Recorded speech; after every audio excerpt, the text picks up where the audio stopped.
ചെണ്ടമേളത്തിന്റെ ദ്രുതതാളവും ചിലമ്പൊലിയും തോറ്റമ്പാട്ടും മുഖരിതമാക്കിയ ഉത്തരകേരളത്തിന്റെ കളിയാട്ടക്കാവുകൾക്ക് ഇനി വിശ്രമകാലം.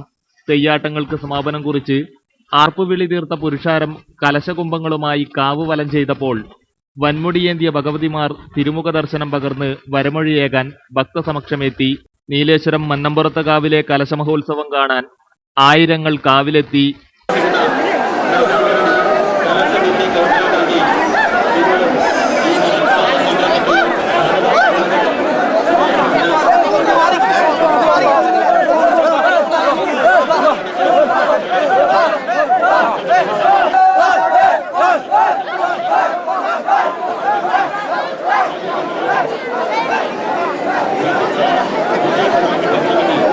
ആചാരപ്പെരുമയിൽ കലശോത്സവ ഭാഗമായി മത്സ്യക്കോവകൾ ഭഗവതിക്ക് സമർപ്പിക്കുന്ന ചടങ്ങും നടന്നു. നടയിൽ ഭഗവതി, ക്ഷേത്രപാലകൻ, കൈക്കളൻ, കാളരാത്രി തെയ്യങ്ങൾ ഭക്തർക്ക് അനുഗ്രഹമേകി. ദേവതമാർ തിരുമുടിയഴിച്ചതോടെ ദൈവത്തിന്റെ സ്വന്തം നാട്ടിൽ ഗ്രാമവിശ്വാസങ്ങളുടെ ഹൃദയത്തുടിപ്പായ തെയ്യങ്ങളുടെ തട്ടകമുണരാൻ ഇനി തുലാമാസം പിറക്കണം.